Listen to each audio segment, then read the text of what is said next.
road to the final rounds of Season 4 of the 2016 iRacing Blancpain Sprint Series, and what better place to come after last weekend at Suzuka than the fantastically picturesque Oulton Park circuit in Cheshire. Round number 9 is coming up, and it's coming up very shortly on iRacing Live and Racespot TV. Back in 2.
Good evening, everyone. It is Friday night prime time once again on the Racespot TV and iRacing Live, and it is round number 9 of Season 4 of the 2016 iRacing Blancpain Sprint Series, and we are here at the fantastic, gorgeous and picturesque but very challenging and deceptive Oulton Park circuit in Cheshire in the UK. We're using the layout that is minus the Britain chicane, the first chicane exiting the shell oil's hairpin. It's going to be really interesting to see another 40 minutes of GT3 action here on the Oulton Park circuit tonight. Scott Woodward's here alongside Connery Maddock and Hugo Luis on cameras. And Connery, after the last couple of rounds, we're expecting, at least with the balance of performance that's coming, that's going to be a pretty much handling focused circuit. We're expecting most drivers to go to the BMW. However, maybe one or two drivers could spring one or two surprises if they can make the other cars work. Yeah, speaking of one or two surprises though, currently 6th in your provisional qualifying results right now, we have a Ford GT, and that is the number 5 car of Scott Brazier. The top 10 currently are completely dominated by BMW Z4s though. We are actually currently deep into qualifying at about sort of 2 minutes or so left to go. Currently Frederick Rasmussen, as you'd probably expect, is currently fastest in the session, 1 minute 27.213 from Riccardo Castelletto, his big rival from last time at Suzuka. He is currently finishing a lap as he heads over for Deer Leap and across the line. Still remains second, 27.331 for Riccardo Castelletto. Then Santeri Kalunki is in third quickest, but he's some half a second back off the fastest time. Jake Hewlett currently 4th quickest on a 127.8. And these are the only 4 drivers, the top 4, who have gone sub 128. You look down the rest of the order, Scott Brazier is, as we said, currently P6 in that Ford GT, 1 minute 28.059. Some other drivers down the order, a little bit off the pace, and there's a lot of different drivers that we haven't normally seen up in the top split in this case, which is going to make it a very interesting race on this one, Connery. Some cases a run into the unknown, because for some of these guys, we haven't seen them in the first group, so that in case, we could be seeing 1 or 2 different starters, depending on how fortunes go for them. Yes, of course, and it's the opportunity for those guys who don't normally make these top splits to try and make names themselves, try and race with the best of the best in these GT3 cars. But there is quite a spread in qualifying times right here. The top 20 are spread by about 2.5 seconds right now, so quite a wide range of ability levels on display, but it should be a fantastic race regardless. And the race, of course, taking place on the Oulton Park circuit, the international version without the Britain chicane. 2.69 miles, 14 turns in total. Another 40 minutes of racing, I should say, going on. Looking at the lap times, if we're going to be doing qualifying times roughly around this sort of pace, I would imagine that we're probably going to squeeze pit stops in maybe around sort of 22, 23 laps, and I'd expect sort of pit stops to come roughly around sort of maybe sort of lap 12 to 13 or so, so maybe even a little bit sooner, so that could be a one to watch for there. But looking at the cars we have there, I mean, it looks as though we're expecting potentially a bit of a BMW fest. Looking at the different cars we've got in here, we've got some Audis in the mix, 1 or 2 Fords, so it looks as though that not everyone is favouring the Z4. Everyone likes to go either for the R8 or something that is mid-engine to kind of give you that balance on a circuit where handling is very key. Yeah, exactly. A lot of it is driver preference, but with the balance of power as it is right now, it seems like the BMW Z4 is the favoured choice here. But if you're not comfortable, if a driver isn't not comfortable driving the BMW, they may not opt for it in these races. But yeah, as you say, the highest placed Audi right now is so dominant before the balance of power change that the first Audi is down in P9 right now. We're going to take you through your full grid then to see how they'll line up for round 9 of season 4 of the 2016 iRacing Blancpain Sprint Series, and the grid looks like this. Very familiar front row. Frederick Rasmussen on pole position with Riccardo Castelletto alongside him on the front row. Santeri Kolunki and Jake Hewitt start on row 2. Row 3, Alexandra Simonet and Scott Brazier in that Ford GT. Watch for him from P6. Then JB Masida and Santeri Kekkonen on row 4. Rounding out the top 10, Dakota Fripp and Jerry Pakkanen. And then it's Cyril Rodriguez and Sergei Zakharov in 11th and 12th. Claudia Panada and Andreas Rau on row 7. Row 8 is Marky Mannanen and Rocco Garcia. Then Bjorn Andrelia and Tabi Rodriguez in row 9. Rounding out the top 20 is Karthik Pai and Mirko Kaiser from Daniel J. Popov and Joseph Falgren. And then we have Thomas Gibson and Cyril Thomas, who didn't set a time, either of them, in qualifying. They will start 23rd and 24th on the grid. 24 car field full of GT machinery here, and looking at the cars they start to form up, yeah, as we see, effectively it is pretty much almost a BMW whitewash at the front of the field, but a couple of odd cars in there as well means they could possibly spring some surprises in this one, Connery, if any of the BMWs in and around the top 10 fall foul of this very tricky circuit. Yeah, it is very tricky circuit, and it is, of course, very, very narrow in places as well, so I don't think we'll be seeing any 3 wide during this race, but you never know. I'm interested to see what that 5-car Scott Brazier can do in that Ford GT. He is the only Ford GT in the field right now, and he's placed currently 6th in qualifying. The only other lone car in its manufacturer class is the McLaren MP4 30 of Cyril Thomas, who is starting on the back row right now. So it'd be interesting to see if he can come through the field, but I don't think this is a track that suits the McLaren at all. Also watch for Jari Pakkanen in the number 6 Mercedes starting P10 on the grid. The field is already on the formation lap now as we see them, and as they'll line up 2x2 formation, they'll head towards the stripe over Deerleap. They're now coming underneath the bridge that takes them up towards Lodge Corner with the right-handed, where they'll tuck around up over the crest and back towards the start and finish line. It's, as you look at them, it will be the number 1 BMW, Frederick Rasmussen, will be on effectively driver's right, with driver's left being Riccardo Castelletto on the outside, then Kolunki and Hewlett, Simonet and Brazier, Masida and Kekkonen, Fripp and Parkinen. This is round 9 at Oulton Park. The car's forming up 2x2 as they come up towards the line. Watch for Rasmussen to put his foot to the floor. He'll have to draw alongside Riccardo Castelletto. Green flag in the air, and we are racing at Oulton Park, and already we've got the BMWs locking themselves out down towards the Old Hall for the first time. It will be Rasmussen that leads. That Castelletto holding on to second place, but Kolunki trying to make a move on the inside. Already, I think, as they're 1 or 2 cars squeezing themselves around as they head down towards Cascades for the first time, charging into a long left-hander, and then they'll send themselves down through Lakeside, down past the lake on the left-hand side. I think possibly is there trouble in the background. Yes, there was Scott Brazier just going around in the first turn. He did so well to get that Ford GT up into 6th place in qualifying, but he had a little bit of a half spin coming down into turn 1. That put him right towards the rear of the field. Yellow is hairpin for the first time then. It's Rasmussen from Castelletto, and then in 3rd place should now be Kolunki in 3rd place. It is Simonet's in 4th, Mercedes 5th. They miss out the chicane. They will not take through Britain's. Over Hilltop, they'll pop over the crest, and then they'll come towards the very tricky chicane at the bottom of the hill. This is where the braking zone is all but crucial. This is Hislops. Through the right, through the left, then through Knickerbrook as they carry themselves back around, and it'll be up over Clay Hill underneath the bridge. And then it'll be the Druids corner, but the next tricky corner. But so far, Rasmussen has a pretty trouble-free first lap. Castelletto, though, he's doing the best he can to try and keep him in contention, with Kolunki also putting a lot of pressure in 3rd. Yeah, we haven't seen Rasmussen as dominant as early on in the season with these recent bands of power changes, but we see Castelletto here as they just come through Lodge Corner. He's coming under pressure from Kolunki there. He'll get a draft down the straight, but there's not many draft opportunities on the track such as this. 1, 2, 3 in P positions 1, 2 and 3. Rasmussen, Castelletto, Kalunki, that's your top 3. Simone in 4th, Mercedes 5th, then Santeri Kekkonen is in 6th position, Jake Hewlett in the mix in 7th, Dakota Fripp in 8th, and he is actually the first of the non-BMWs. It's BMWs, basically, the Munich are pretty much dominating this race so far, in 1st down to 7th. Then we have the battle that's going on. Actually, let's look at this for a bit. This is actually Dakota Fripp defending from Jari Pakkanen. Audi versus Mercedes to be the best non-BMW. Pakkanen tries to put his nose up the inside at Island Bend. There's nothing doing. He'll try again to close in under brakes for the Shell Oils hairpin. Slightly banked 180-degree corner. It's a wicked turn if you come off it. Fantastic to slingshot out of there. And then usually you would sort of hit the brakes roughly around about now and then flick left and flick right through the Britain chicane, but as it is, it's staying as it was. Pakkanen now trying to go to the outside of the Audis. They come back down towards the chicane at Hislops, but looks as though for the timing, Fripp has the gap, but Pakkanen's looking pretty racy, Connick. He will not let him get away if he has any slither of an advantage. If he can try and capitalise on it, possibly Dakota Fripp could be losing one more place here. Yeah, we just see Pakkanen just drop off the back of Fripp just a little bit there as he had a compromise run through Hislops. As they come through Druids right now, Pakkanen does have the pace. Remember, he also has Zakharov behind him. Let's see what he can do as they come down towards the Lodge corner. It is a very, very short lap here at Oulton Park.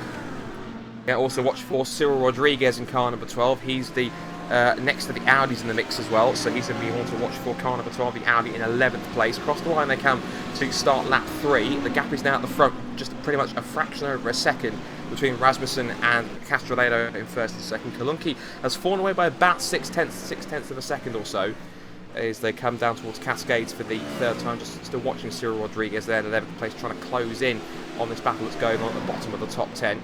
Below them as well, Roque Garcia currently holding 12th, Tabby Rodriguez in 13th, then Panada and Manan then round out the top 15. Scott Brazier, meanwhile, is trying to recover, but he's all the way down in 21st place with some substantial front-end damage to the number 5 Ford GT.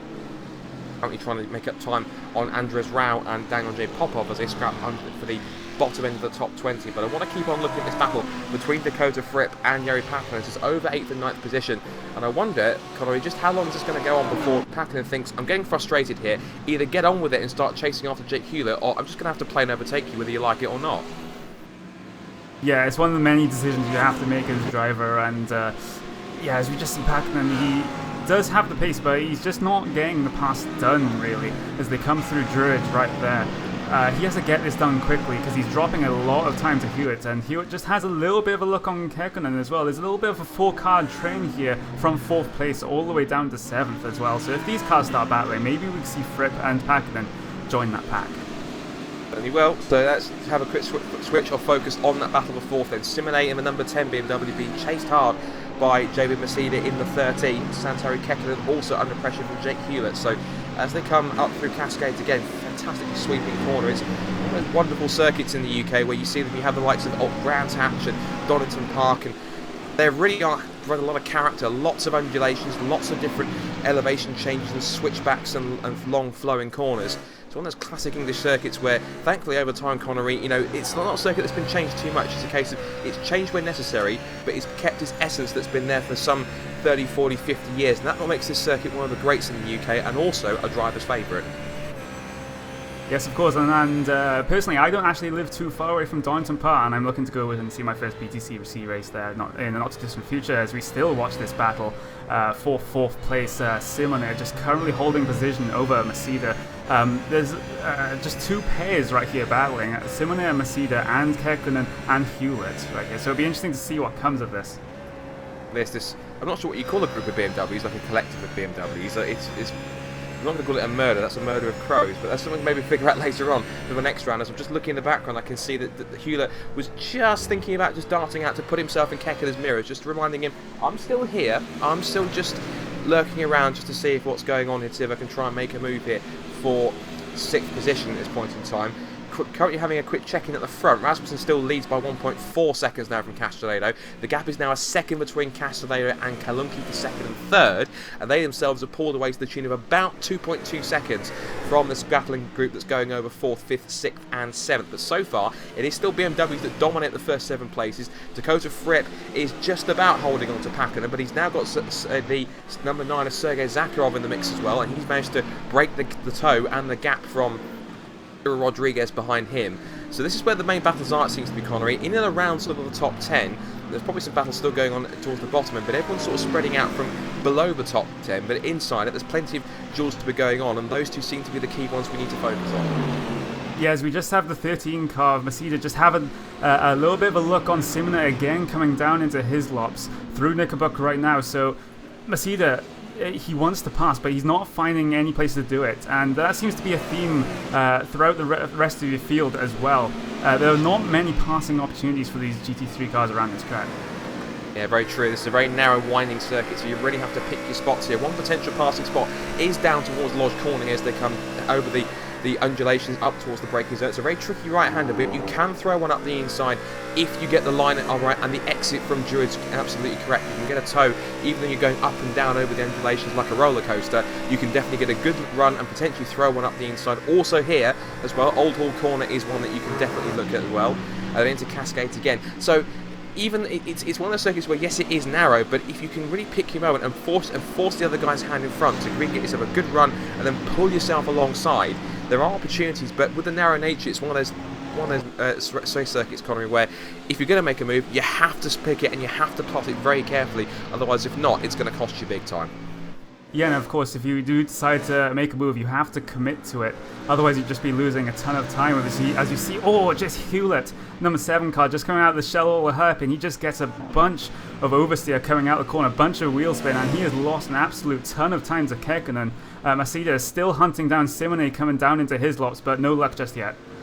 Hewlett's car actually carrying some damage on the right front, so maybe there was some contact between himself and Kekkonen. I'm going to check Kekkonen's car to see if there's anything on the rear which has caused it. I don't know if they checked up a little bit, but the car doesn't appear to be anything on the back of the number 14 BMW, so maybe just Hewlett sustained that damage at some point through the opening phase of the race, but we're still there at the moment. Yeah, sorry, Scott. It seems we have a retirement. I think Kekkonen has retired the car. It was a little bit of a tap going down into the shell oil hairpin, and he has quite extensive front right damage to that car. The wheel was exposed, and then he just pulled over and retired the car. Actually, that was pretty close, in fact, because there was a couple more Mercedes that went past and almost made contact with him. So Kekkonen tried to carry on, maybe a little bit foolishly, but there you go. We're going to look at a replay to see exactly what happened. I caught the end of it in terms of what happened there. But looking into shell oil's hairpin, let's have a look here. So in he goes, still following through. He runs a little bit wide, and then now either he got tagged or either he jumped or he was pushed, one of the two. But that contact that he made looks to be, at the time, it was with maybe Zakharov in the BMW. Yeah, the number 9 BMW is Zakharov. That seems to really cause terminal damage, and thankfully one else got caught up in that one. Yep, and we've had a change of pole position on track. JB Mercedes has gotten past Simone. Now comes the opportunity for Mercedes to try and pull out an advantage on Simone. Right now, Simone is not close enough coming down into his lops, but they've also got Kekkonen behind. Hewlett has dropped off a little bit after getting that oversteer coming out of the shell oil hairpin. Fripp has dropped back a little bit as well, so your cars are starting to spread out in the battle in your middle of the top 10.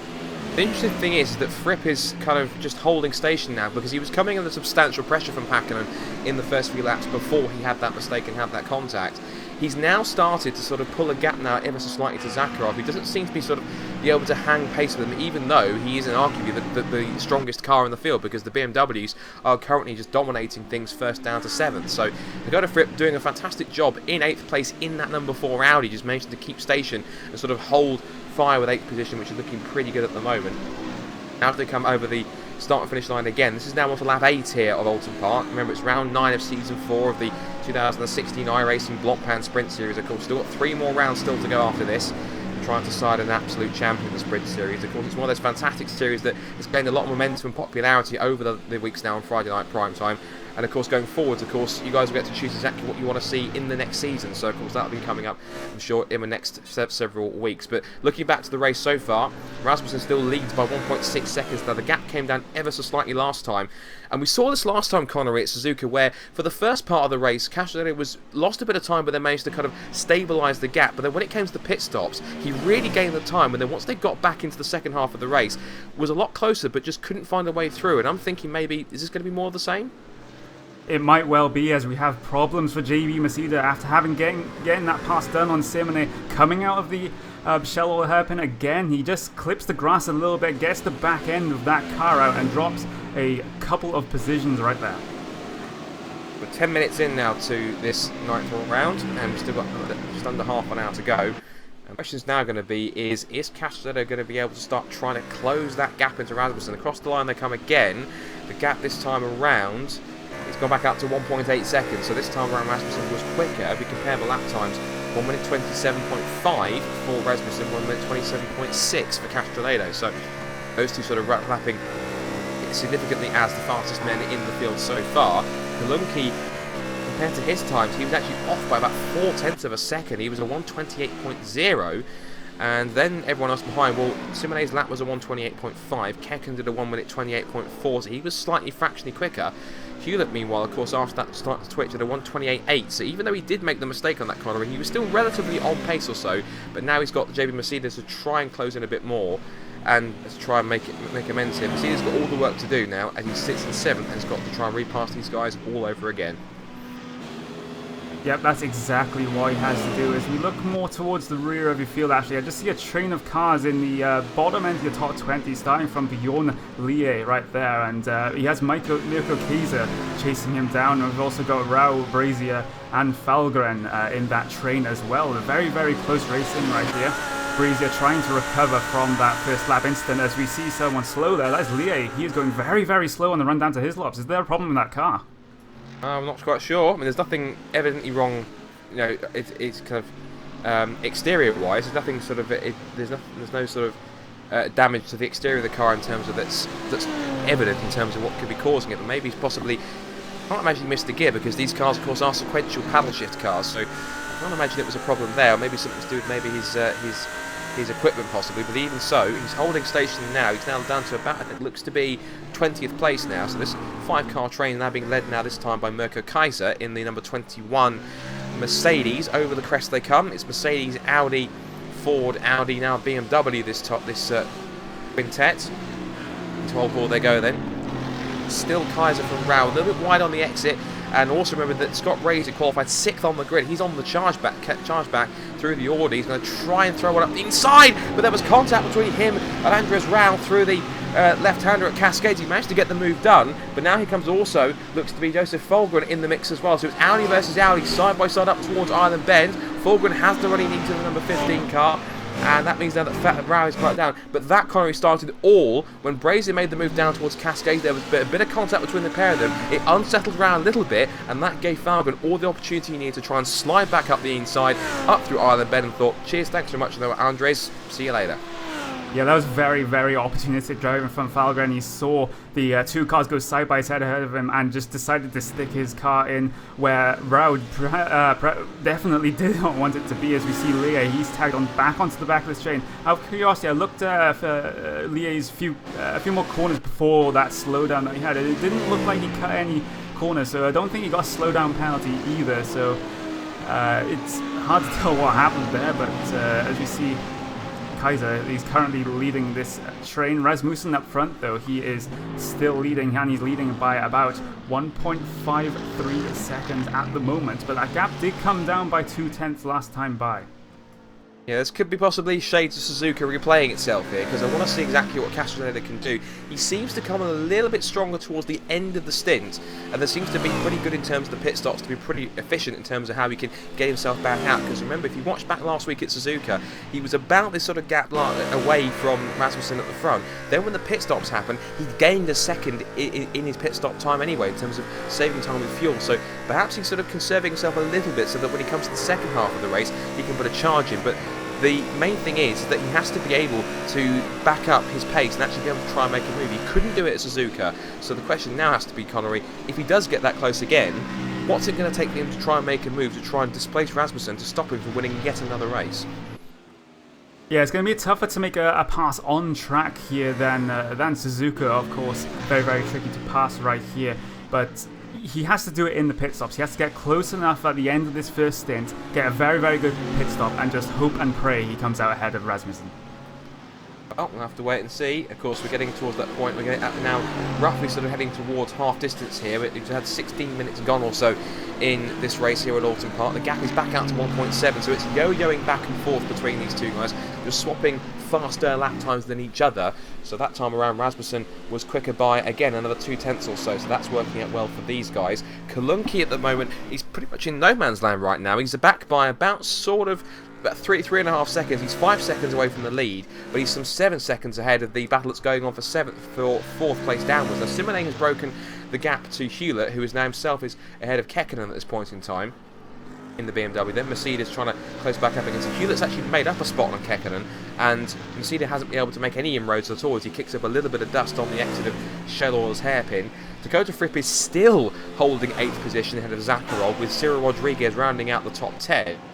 And then Roca Garcia is quite a way back, and he's potentially going to come under threat soon from Tabu Rodriguez in the number 20 BMW in 12th place. We've got Claudia Panada in the top now, the top Mercedes in 13th place, ahead of Mark Mannon, and then Karthik Pai is in the mix too. He's also in the Mercedes in 15th spot. Scott Brazier actually is going side by side. We should look with them. 16th place. Brazier up the inside of Fulgren. Fulgren tries the outside line into the first part of the Hislop chicane, but Brazier loops it, goes around, and he was way too deep into the first part, and that, I'm afraid, Connery, is a result of getting a bit too ambitious and way too soon. Yep, and I think he's taken the toe there, and he's just going to retire that car. This race didn't exactly go all to plan. He's been facing the wrong way twice in this race so far, so definitely not what anyone plans. Yep, certainly not, but unfortunately that's how the cookie crumbles sometimes, and that's him, I'm afraid, looks to be out of the race, or at least parked for the day. As we continue on this race, lap 13 at this point in time. Astrodero in second place. There 1.8 seconds is now the gap between these leaders. They've pulled the gap out again, so now it's roughly around, with about sort of 3.6 seconds at this point in time between the leaders and Kalunki in third place. But the battle really, just looking down the order in terms of how close everyone is on track, the closest battles does appear to be right now, as far as I can see, somewhere around, I think, Panada and Makanen. So it's a Mananen. So it's going to be these two here. They're sort of in the mix here. Let's watch these 4 cars here then. Garcia, Rodriguez, Panada and Mananen.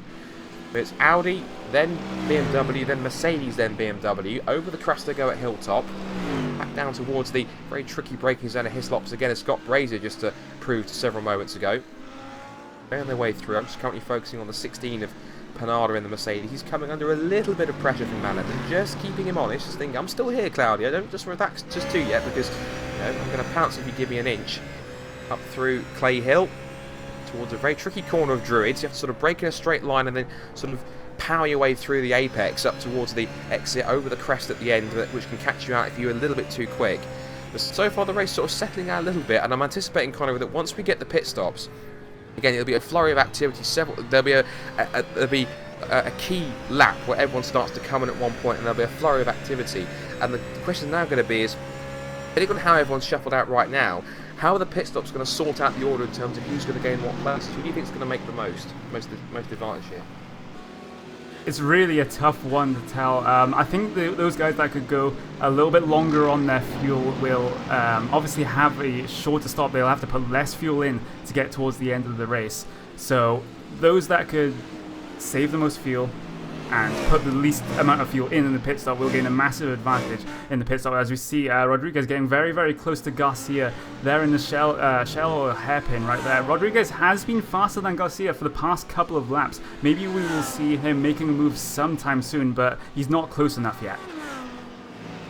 Wait and see on this one. The gap last time as they came across the line was about 0.6 of a second, so that's obviously something to keep an eye on as they head back towards the pit stops.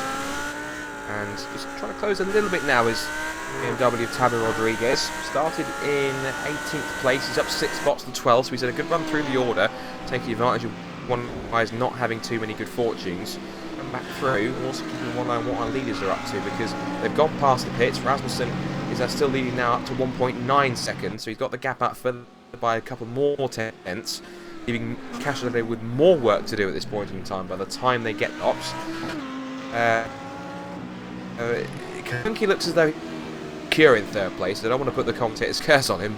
He's about sort of over 4 seconds away from the lead now, from second place, so he looks to be pretty much secure unless he has a catastrophe at some point. And also keeping an eye on these 4 BMWs that are still just sort of playing with each other now. But actually, there has been a change, in fact. My apologies. So, I didn't see it. They were pretty close across the line by the look at the timing screen. It looks like they were side by side, I'm going to imagine, across the line. And it must have been... It was done. Yeah, but we've also... no, we haven't seen a change position just yet. But we do have drivers in the pits. So we have Lie, who has come down pit road for a very, very early stop, perhaps trying to avoid traffic. That's the only reason I could think of that he would pit that early. Yeah, so that's probably going to be one of the first few stops, and he possibly is the guinea pig then in terms of the one that made the move first. So wait and see. Now Rasmussen is staying left and carries on. So he now carries on to end another lap. This is on to lap 16 here at Oulton Park on the international circuit, minus the Britain chicane, the first chicane which you'd normally get after the Shell or the hairpin. Castelletto also stays out as well. The gap came down again by a tenth. It was 127.7 for Rasmussen compared to 127.6 Castelletto. So again, it's going just back and forth between these two, as they're pretty evenly matched in terms of pace. The last lap for Kalunki was a 128.1. Then the rest of the guys behind Kalunki's there. Now it looks to me, I'm going to guess potentially that Simone has pitted, and they're all coming in now. We've got other cars at the moment. I think look, we've got Cyril Rodriguez in there too, as is also Panada. Got Roque Garcia's in the mix. Arthur Pye's in there too, and also looks to Andres Rouse in there. Fulgren in there too. So it looks to be as well that lap 16, this is where the pit stops are all starting in earnest. These guys are kicking things off pretty quickly. Yes, the pit window is well and truly open as we see a couple of cars coming out of pit road. There's Cyril Rodriguez, he heads his way out of pit road. Here come Garcia and Panada. They are very, very close as well, but Garcia will get the jump by having to disable the pit limiter sooner than Panada does. So yes, you can pull out a little bit of a gap right there. So pit window well and truly open. Now we have to wonder when your leaders are going to come in. Well, they're heading down towards Lodge Corner now, and Rasmussen, and there's a little bit of traffic not too far away from him. He stays to the right, so he's going to be coming in. Rasmussen in. So this is the spot then for Rasmussen to head through. Castelletto also follows him in. This is going to be crucial to watch the pit stops and see exactly who does what. So, going to be crucial. Kalunki's also in, so top 3 are in your pit lane right now. Jake Hewlett is also heading towards pit road. Yes, he does. Moves to the right hand side. That's your top 4, top 5, top 6 in. Kekkonen in, Masida in as well. Simone will carry on, but he's only up towards Druid. So let's watch and see what happens with the leaders. Haven't left just yet. This was only for fuel, no tyres. And Rasmussen leaves. And Castelletto is roughly thereabouts. It looks to me, Connery, he's gained a tiny bit of time, but not massive amounts. No, not massive amounts at all, and that was all in the pit lane as well. The stops themselves were absolutely identical between Rasmussen and Castelletto. It's just that Rasmussen was perhaps a little bit brave on the brakes coming down into pit lane. Also, Fripp and Zakharov have also been in the pits as well. Tabu Rodriguez is also in. Also, a few more cars I'm watching. I think Mirko Kaiser is in the pit lane too as well. Yes, he is. Also, so is Roque Garcia has gone around. Andres Rao is also in the pits as well in the Audi 2. Someone's almost as well looked like they misjudged their pit box as well, but they've actually rolled back and then exited out from the session, so that's them done and dusted. But as the pit stops now again start to shuffle them out, so Rasmussen was about 0.2 of a second faster on pit lane, but his pit service was about the same or so. So it looks as though roughly Rasmussen appears to have gained possibly about 0.2 of a second as this race carries on. Yeah, that could have also been gained by being quicker into your pit stall and quicker out of it as well. So as we see actually a close battle developing between Josef Falgren and Catherick Pyatt right here. They're just coming out of the shallow hairpin on the run down towards the Hislop chicane. Falgren will look towards the inside right here, and he will take it too wide coming down into Hislops. Certainly will, and the Mercedes has to capitulate and give him the place, so that is now Fulgren up to P17. Now the gap across the line, actually, it's a reverse of what it was in Suzuka, whereas Riccardo Castelletto gained time at Suzuka. He's lost time here at Oulton Park. The gap is now 2.9 seconds. That's about a second bigger than it was last time around, so for the pit stop, so that means that the pit stops really haven't been kind to Castelletto. They've been superb to Rasmussen, who continues to lead in car number 1, in P number 1, as you'd expect. Now, the gap as well, it's about sort of roughly 4.5 seconds or so now between Castelletto and Kalunki in second and third, but Kalunki just doesn't have the ultimate pace, Connery, to try and close in, and because of that, he's faster than the guys behind, but in terms of in front, he really is in sort of what we call no man's land. He can't really make time to the guy in front, but he's not losing any time to the guys behind either. Yeah, definitely in no man's land, as you say there, Scott. He can just run his own race right now. He can just run his own clean, quick, and consistent laps with pretty much no one around him. So perhaps it's a blessing in disguise. Well, potentially, but it's, probably won't want to get too comfortable. He's still got 15 minutes to go to get this car to the end of the race, as has everyone. Now looking to see how everything's shuffled out in the pit stop, let's see exactly where people stand. So we know the top three, Rasmussen, Castelletto and then Kalunki. Jake Hewlett now does run in 4th position, and he's ahead by about 2.5 seconds now from Alexandre Simonet. He was one of the first guys to pit, remember, in car number 18. He now sits in 5th place. He's now managed to leapfrog JB Maceda and also Santero Kekkonen as well. He's managed to remain in front at least. Dakota Fripp has lost a spot to Santero Kekkonen. Sorry.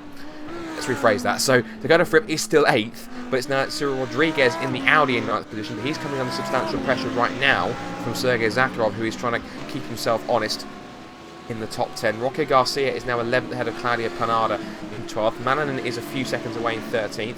Fulgren is now 14th ahead of Karthik Pai with Mirko Kaiser and Bjorn-Andre Lie, and then we've got Cyril Thomas, Andres Rao and Daniel J. Popov rounding out the top 20. The first lapped car is actually Tabu Rodriguez, who is now dropped to 21st and is a lap down. I think he's actually out of the race, in fact. Yeah, he is out of the race. So as it stands right now, Rasmussen looks pretty comfortable. The gap has now gone out to over 3 seconds now, 3.2 to be exact. But really at this point in time, Connery, is there anything that Castelletto can do? Has he sort of sat back a bit too much, or is it simply a case of Rasmussen has just basically set the pace and said, you know, Ricciardo, come with me, or at least just basically eat my dust? Yeah, I think these guys are very, very similar on pace, but Rasmussen just has the edge on Castelletto. We saw earlier on in the race they were trading fastest laps. 1 lap Rasmussen was faster, 1 lap Castelletto was faster by about the same amount. So there's not really much Riccardo Castelletto can do at this point, except for hope for a mistake from Rasmussen. An interesting thing to note as well, your top 5 currently are all in the same positions that they qualified in. Just outside there as well, JB Maceda is only up 1 place from his qualifying position. He qualified in 7th and is currently in 6th place. Your highest climber right now that I can see is Josef Falgren in that 15 car. He qualified 22nd. He is currently running in 14th.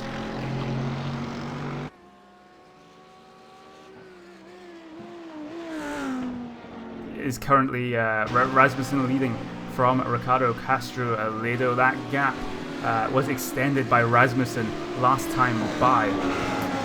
The closest battle is between the 12 and the number 9 car. That 12 car is piloted by Cyril Rodriguez in that Audi, and he's being chased down by Zakharov. Zakharov just gaining bit by bit, but again, he doesn't seem to be able to make the pass on a track such as this, where it is very, very, very difficult to pass. Looking at other battles though, Roque Garcia is currently holding off Claudio Panada in that number 16 car. Looking further back through the field, it looks very, very spread out right now. On the tail end of the lead lap, you have Daniel J. Poparov. He's at risk of going a lap down from Frederick Rasmussen right now.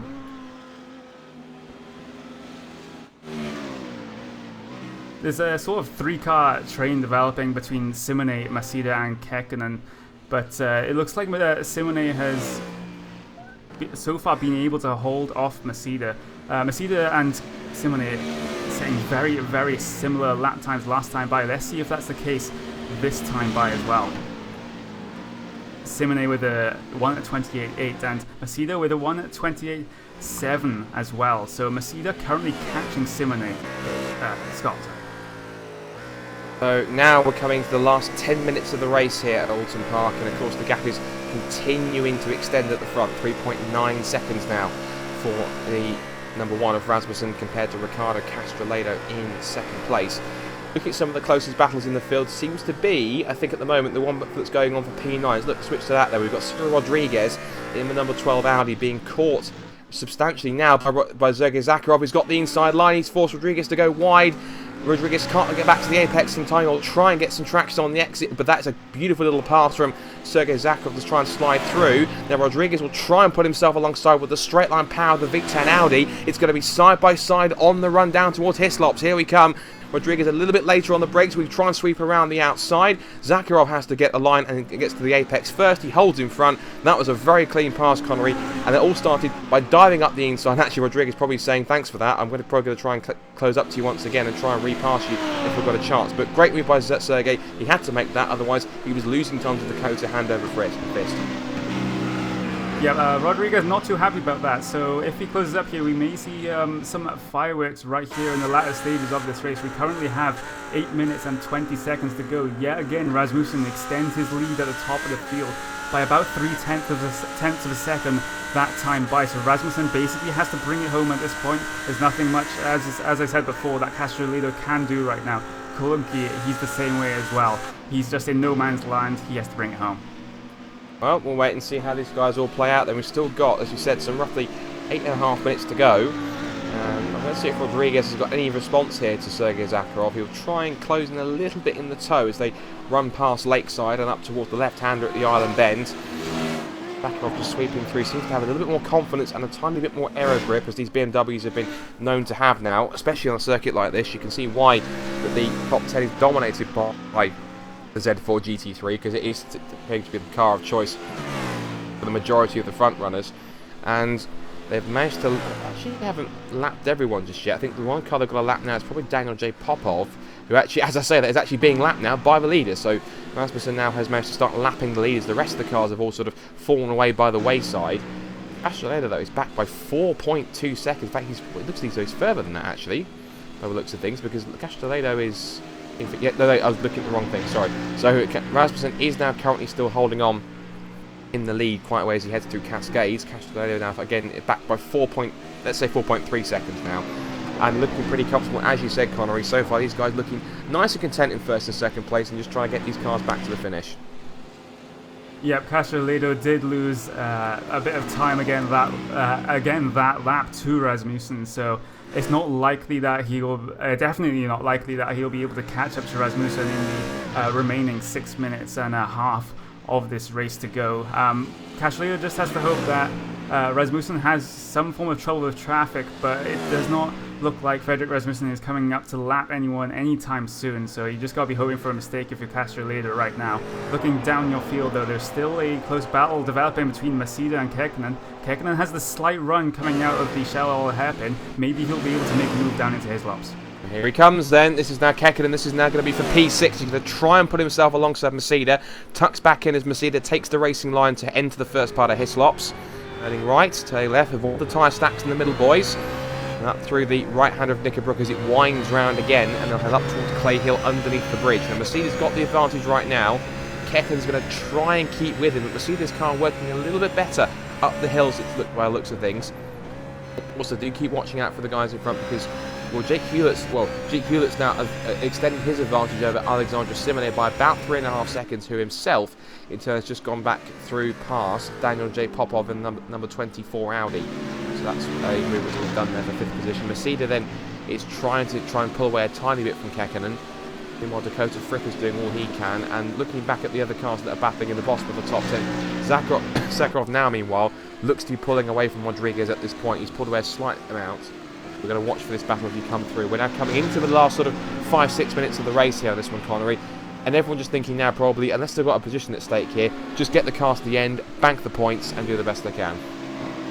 Yeah, at this point in the race, there are not all that many close battles currently happening on track. So for most of these drivers, it's just a case of bringing it home without any incidents. It'll be interesting to see how Popov affects this fight, as he just gets lapped by Masida there, and he slots in between Masida and Kekkonen. So this is going to compromise Kekkonen a bit if Popov does not get out of the way quickly. There he goes. He pulls over to the right-hand side of the straight just before his lops, does not impede Kekkonen at all.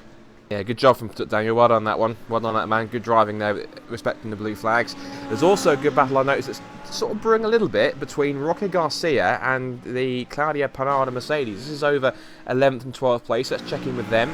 So it's Garcia in the Audi, Panada in the Mercedes, and also watch out for Markku Manninen in 13th place in the number 17 BMW. He's one to watch in the mix too. He's been trying to claw his way back up. He started 15th. He's up 2 spots from his grid position. A bit of an up and down day so far, sort of in and around, bouncing around the bottom end of the second half of the top 10, the top 20, so to speak. Then heading their way through Druids Corner. We're now inside the last 5 minutes of the race as we watch these three head over the little sort of crests and undulations up towards the Druids right hand to Lodge Corner, right-hander. Druids at the corner before that.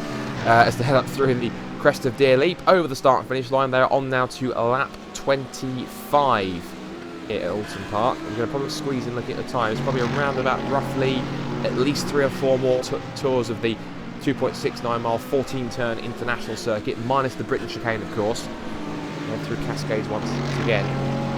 So that's looking pretty close, but also still looking pretty close too is still Zakharov and Rodriguez as they continue to scrap overnight from 10th. Yep, Cyril Rodriguez just trying to chase down that BMW of Zakharov, but I just think Zakharov is too quick at this stage in the race for Rodriguez to try and catch up. Not only that, he's running out of time. We've just passed the 3 minutes left mark, so time is running out for these drivers. But again, that 3-car train you described, Garcia, Panada and Maninen, they are still very, very close as they are on the run down into the Hislop chicane right now. It'll be interesting to see if anyone can gain any spots here. As we see Panada, he just mistimed the first part of the Hislop chicane, and now he's under extreme pressure from Maninen. Yeah, here he comes. Up the hill they go. Let's see which car's got the better grunt, the better power, and a better run up the hill through Clay Hill, up towards Druids. Let's see which car can handle it the best. Panada's looking pretty stable so far. He's managed to regain his composure. That's the key of a good driver. He makes one mistake. He doesn't dwell on it. He just gets on with it once again, refocuses, carries on with the task at hand. And now let's see what he can do with added pressure of Maninen breathing down his neck as they come over the leap again. This is on to lap 26 here at Oulton Park. Over the crest they come again. So it's now Audi, Mercedes, BMW, 11th, 12th and 13th place, touring their way through Oldham Corner, using a tiny bit of curb on the exit. Down the hill towards Cascades once more. And so far, Panada taking a slightly deeper run through the corner, not hugging the apex as much as he maybe could have done, using all the track to his best abilities. And over the crest again, up towards the very fast, high-speed left-hander of Island Bend.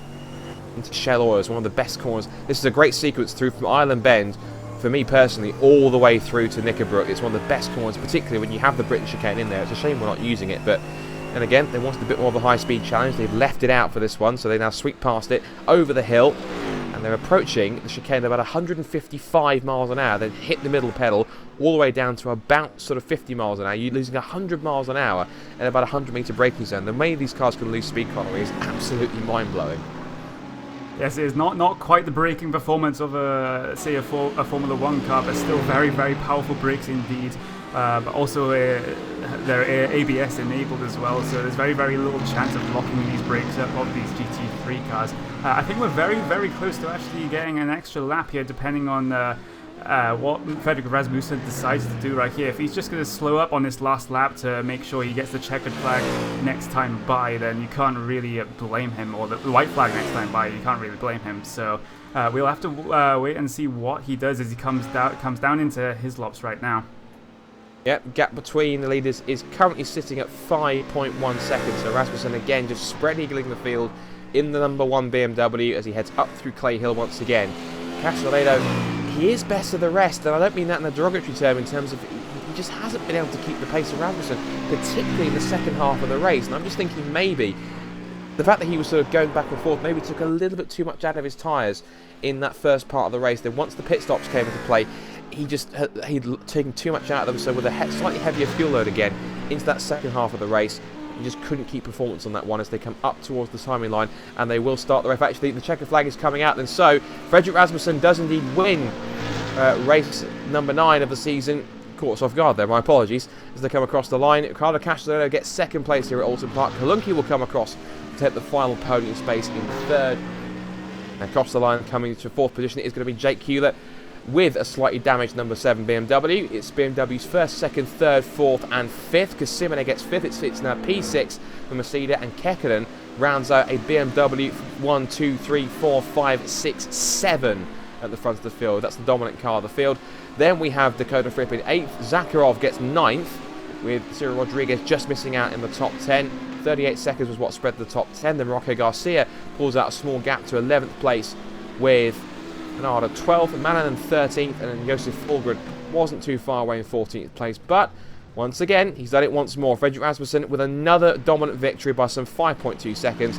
and really it was a case of, I think, in that second part, maybe taking not too much out of his tyres in the first stint, letting Castellano try and keep pace with him and use up his tyres, and because of that, I think ultimately Connery, that's what won him the race on this occasion. Yeah, but as we see teammates right there, the teammate of Fredrik Rasmussen, that is Santeri Kalunki, they are going through his box, through Nickelbrooker. They're just having a little bit of a fun time right there after a good result for the team.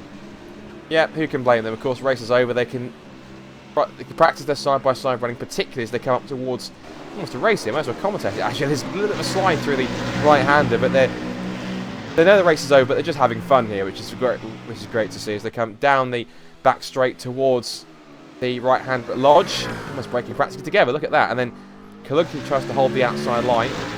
They both will die for the pits, of course. That is. Then they're going to carry on again, actually, for another lap. So they're just having fun. Of course, the race is over. It's not really going to penalise them, so that'll be fine. But even so, that is the race done and dusted here at Oulton Park, and we're going to run you through the results of exactly how they finished. And of course, the man on screen right now is car number 1, and he wins the race. Fredrik Rasmussen wins by 5.2 seconds from Riccardo Castellano in second place. So Santeri Kalunki gets third, with Jake Hewlett fourth, Alexander Simonet rounding out the top 5. JB Mercedes gets 6th, from Santeri Kekkonen 7th, Dakota Fripp 8th, Sergei Zakharov 9th, and Cyril Rodriguez rounding out the top 10. Roque Garcia finishes 11th, from Claudio Panada, who did hold off Marco Manan in the end for 12th and 13th. Josef Folgren is 14th from Karthik Pai 15th. Then Mirko Kaiser, Bjorn Andre Lier, Andres Rau, and Cyril Thomas and Daniel J. Popov were the 20 cars that made the finish. The cars that didn't sadly make the flag were Taber Rodriguez, Scott Brazy, who retired after starting from P6 on the grid, Jari Pakkinen, what could have been for him after P6 on the grid for him. He ends up 23rd. Thomas Gibson, unfortunately, sadly, didn't even really complete a lap. He didn't even start the race. But that is the field done and dusted. And looking back at it, Connery, a great race again for Rasmussen. He really is to class the field here. No Dennis Grabowski in this race either, which means that's pretty crucial for him in terms of championship points. So how's that going to be for the last 3 rounds as we head towards the end of another season here in the Blancpain Sprint Series? How do you see it playing out? I think at this point, I think Rasmussen is actually the favourite. He had a little bit of an issue with the balance of power changes a couple of rounds ago when he ran the Mercedes. He wasn't as quick in the Mercedes as he was in perhaps some of his other choices of car, but he seems to have adapted to these changes well, and he's back to his dominant winning ways. And he is, and of course he'll get a chance to try and relive that all over again. Just quickly, before we round out the coverage, of course, as you always know, it's never the end of the coverage at the end of the week when it comes to Friday. There was always something going on with Race Spot TV. And of course, again, this weekend, it is exactly no different. Of course, what you've got coming up for the next couple of days, of course, tomorrow, you've got a double whammy because you've got at 6:30 the Gathering of Tweakers Endurance Series, the 3 hours of Imola with Paul Smith and Alvin Navis Rosario. And then you have, again, the World Cup of iRacing at 9 p.m. We have Will Vincent, Eunice, and then we've got Jonathan Simon and Francisco Scaramuza are going to be in the mix as well. Apparently, it's going to be oval and road races to decide who really is going to win the World Cup of iRacing. And then on Sunday at 3 p.m, you're going to be strapped in for 6 hours of endurance racing for the Neo Endurance Series, the second round, the 6 hours of COTA, the Circuit of the Americas. Tune in for that one, of course, from 3 p.m.